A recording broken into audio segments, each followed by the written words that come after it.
So guys welcome back.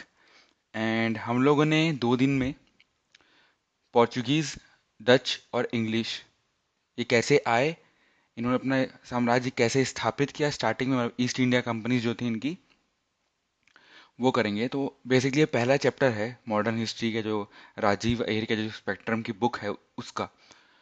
तो अब हम करेंगे फ्रेंच, ये इसका लास्ट सेक्शन होगा, है ना। तो चलिए पहले थोड़ा कोर्स के बारे में बता दूं। ये कोर्स में हम कवर कर रहे हैं स्पेक्ट्रम की पूरी मॉडर्न हिस्ट्री की समरी। ठीक है, ये आपके हर एग्जाम के लिए हेल्पफुल है। मॉडर्न हिस्ट्री तो अच्छे से आना ही चाहिए सबको, है ना। तो समरी, हम समरी के पहले समरी करते हैं कल हम लोगों ने क्या पढ़ा उसका। तो हम लोगों ने पढ़ा डच, ये आए कब, ये आए थे 1602 में। इन्होंने क्या की, आते ही फैक्ट्री स्थापित की, बैटल ऑफ मसूलीपट्टनम, सूरत, कैरम्पो, ऐसे सब जगह। ठीक है, उसके बाद इन पर डिक्लाइन कैसे हुआ, बैटल ऑफ बिदारा था इनका 1759 इंग्लिश के साथ, उनका डिक्लाइन हुआ। अब आते हैं इंग्लिश, ये चालू कैसे हुआ था, ड्रेक्स वॉयज जो था पूरा वर्ल्ड का भ्रमण उसमें। और कैसे हुआ कि पहले थॉमस बेस्ट से इन्होंने पोर्चुगीज को हराकर 1613 में सूरत की फैक्ट्री लगाई। फिर एक चार्ल्स वन थे, इनको पूरा एक बॉम्बे ही मिल गया दहेज में, 10 पाउंड में इन्होंने इसको इंग्लिश को बेच दिया। फिर मद्रास जो मिला वो मिला फोर्ट सेंट जॉर्ज को, उसको रिप्लेस किया गया मसूलीपट्टनम को। अब उन 1717 में फारूक सियार का फरमान आया, जिसमें कि एक तरह से इसको मैग्ना कार्टा बोला जाता है इंग्लिश के लिए, जो कि बंगाल, गुजरात और हैदराबाद को पूरा इंग्लिश को दे दिया ट्रेड करने के लिए। फारूक सियार फरमान कब आया था आपको पता है, ट्रिक कैसा है कि जो आपका ई है, एफ क्या है आपका 6 है ना। ABCD ई में F6 है, तो 1 प्लस कर दोगे 7 आ जाएगा, फिर 1 फरमान 7, तो ऐसे आप याद कर लो, बस उसके लिए है। अब क्या क्या प्रॉब्लम हुई, तो बेसिकली इंडिया में ज़्यादा प्रॉब्लम प्रॉब्लम नहीं हुई, इसको प्रॉब्लम हुई थी ये अपने ही उधर यूरोप से। तो दो एसोसिएशन फॉर्म हुए थे, कोचिन एसोसिएशन ऑफ, जो कि असाडा एसोसिएशन बोलते थे, 1635 में फॉर्म हुआ था। फिर कुछ सालों बाद ये मर्ज हो गया, 1698 में अनदर रेवलर कंपनी जो थी वो फॉर्म हुई थी। ओके।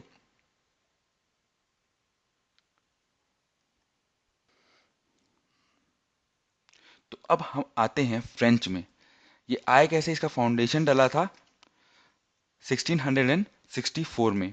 नाम क्या था इनका, कैसे डला था, क्या डला था, ये था जो कॉल्बर्ट मिनिस्टर थे लुइस 14 के, उन्होंने फाउंडेशन डाला कैसे, कैंपेन डेस इंडेस ओरिएंटल्स करके नाम है, मतलब इसका मतलब है कि फ्रेंच ईस्ट इंडिया कंपनी। ठीक है। और फिर आते हैं कि सेटलमेंट क्या क्या हुआ इंडिया में। तो पहले पौंडीचेरी, ठीक है, पौंडीचेरी क्या था, नर्व सेंटर था ये एक तरह से फ्रेंच पावर का। ओके। 1673 में जो शेर खान लोधी थे, जो गवर्नर थे वलीकोंडापुरम के, इन्होंने, जो कि बीजापुर सुल्तान के अंदर आता था, इन्होंने फ्रैंकोसिस मार्टिन को, ठीक है, फ्रैंकोसिस मार्टिन को इन्होंने दे दिया एक तरह से पौंडीचेरी 1674 पे, एक सेटलमेंट की तरह, उस मसूलीपट्टनम फैक्ट्री, पट्टम जो फैक्ट्री थी वहां पे। अब इस तरह से फ्रेंच जो थी वो फैक्ट्रीज करते गए, जैसे माहे में किया, कराईकाल में किया, बालासोर में किया, कासिम बाजार में किया। ओके। तो ऐसे बनते गया। फिर आपका ये यूनियन, इंडियन यूनियन में जो था वो 1954 में आया था वलीगंड, ये तो अलग बात है हमारा।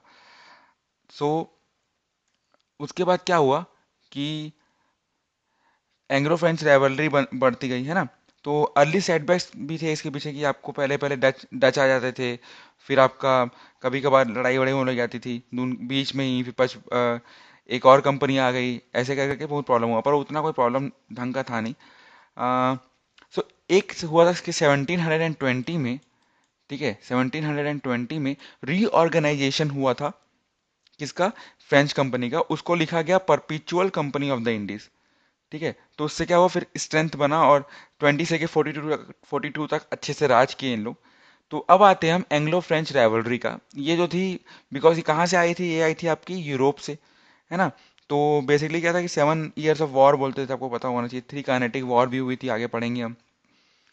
अब क्या था कि जो 1740 में आपका जो निज़ाम असफ जाह, वो हैदराबाद की, ये आपको सिर्फ बता रहा हूँ मैं, जिसको थोड़ा ज़्यादा डिटेल में मत पढ़ो, एक तरह स्टोरी टिका पढ़ो, मेन पॉइंट बस इसमें है, ठीक है ना। मेन पॉइंट यहीं पे है बस, आप स्टोरी टिका पढ़ लीजिए, चलिए। 1740 में क्या था कि पॉलिटिकल सिचुएशन जो था साउथ इंडिया का, वो बहुत ही कंफ्यूज और अजीब टाइप का था। जो निज़ाम असफ जहाँ थे रायपुर हैदराबाद के, वो बहुत ही ओल्ड थे, और वो बहुत ज़्यादा बैटल कर रहे थे मराठा लोग से वेस्टर्न डेक्कन तरफ और उनके सबॉर्डिनेट्स तरफ, है ना। तो उसके कारण उनकी मृत्यु हो गई। अब क्या हुआ कि उनका जो साउथ के, उनके जो दक्षिण में उनका जो किंगडम था, वहाँ पे एक कोरोमंडल कोस्ट होता था, जो कि वहाँ पे अब कोई भी स्ट्रांग रूलर था नहीं मेंटेन करने के लिए। तो उसके अलावा एक और रेमिनेंट था, मतलब एक और तरफ से था, विजयनगर एम्पायर था, जो कि मैसूर के अंदर तरफ आता था। कोचीन और ट्रेवनकोर था मलाबार कोस्ट में, है ना। बहुत सारे ऐसे ऐसे थे। तो ये डिक्लाइन जैसी हुआ ना, क्या बोलते हैं, हमारा निज़ाम असफ जहाँ का, वैसे ही क्या बोलते हैं, एक तरह से मुस्लिम जो एक्सपेंशन है वो खत्म होने लग गया। तो बाकी लोगों को लगा कि अब हम क्या एक तरह से इसमें अपना हाथ जमा सकते हैं। तो आपको पता है कॉसेस क्या क्या थे कि थ्री कर्नेटिक वॉर हुआ। तो पहला कर्नेटिक वॉर क्या बैकग्राउंड क्या था।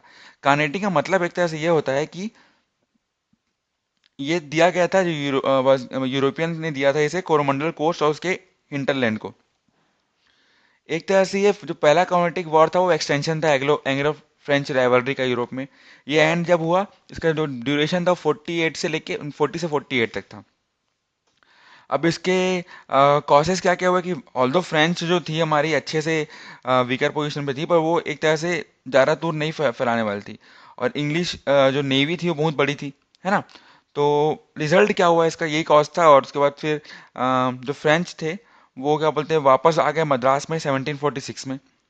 तो और किसके अंडर आए थे, थोड़ी सी हेल्प ली उन्होंने, किससे हेल्प ली, एडमिरल ला बॉर्डानिस से। तो ये याद मत करिए आप, ये मॉरिशस के गवर्नर थे उस समय फ्रेंच वाले, तो उन्होंने हेल्प की उनकी।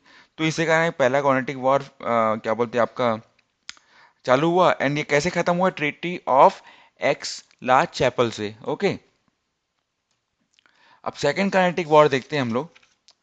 उसका बैकग्राउंड यही था कि उसमें डुप्लिस जो थे, जो फ्रेंच गवर्नर थे, उन्होंने बहुत सारे फर्स्ट जो कर्नाटिक वॉर में बहुत अच्छे से क्या बोलते हैं लीड किया था। अब उसका जो कॉज था वो ये था कि जो निज़ामुल मलिक थे, मुल्क थे, उनकी डेथ हो गई थी, और वो एक तरह से इंडिपेंडेंट किंगडम ऑफ हैदराबाद के फाउंडर थे। 1748 में डेथ हुई। तो उसके बाद क्या हुआ कि चंदा साहिब जो थे, सन इन लॉ ऑफ दोस्त अली, है ना, वो जो कर्नाटक के नवाब थे, उनको भी मराठाओं ने छोड़ दिया। अब क्या हुआ कि नासिर जंग जो थे, जो कि निजाम के बेटे थे, उनको हैदराबाद में बैठा दिया गया, जिसको मुजफ्फर जंग, ठीक है, नासिर जंग जो थे वो निजाम के बेटे थे, इसको अपोज किया मुजफ्फर जंग ने। ठीक है, कि उन्होंने तो मेरे को बोला था, वो जो ग्रैंड सन था नवाब का, उन्होंने बोला था कि नहीं, मुझे मुझे बोला था कि मैं बैठूंगा करके। तो इसके कारण क्या हुआ कि जो बहुत प्रॉब्लम हुई, है ना। तो अब वॉर कैसे हुआ, जो कंबाइन आर्मीज थे मुसफ एमजे, चंदा साहिब एंड फ्रेंच के, और उन्होंने डिफीट किया, और अनवर उद्दीन खान, मतलब जो कि नवाब था उस समय, उसको हरा दिया। किसमें हराया था, बैटल ऑफ अंबूर में हराया था, जो कि वेल्लोर के नीचे अंदर हुआ था। ठीक है, ये सब आपको सिर्फ स्टोरी जैसा पढ़िए, आपको मेन चीज यही क्या करना, ज़्यादा पूछेगा नहीं। तो अब इस तरह से हुआ। तो इसमें क्या हुआ कि दोनों का पावर जो है वो कम हो गया। किसका किसका पावर कम हो गया, इंग्लिश का भी पावर कम हो गया फ्रेंच में पकड़, और फ्रेंच का तो हो ही गया था इंडिया में। सो अब आता है मेन थर्ड कर्नेटिक वॉर।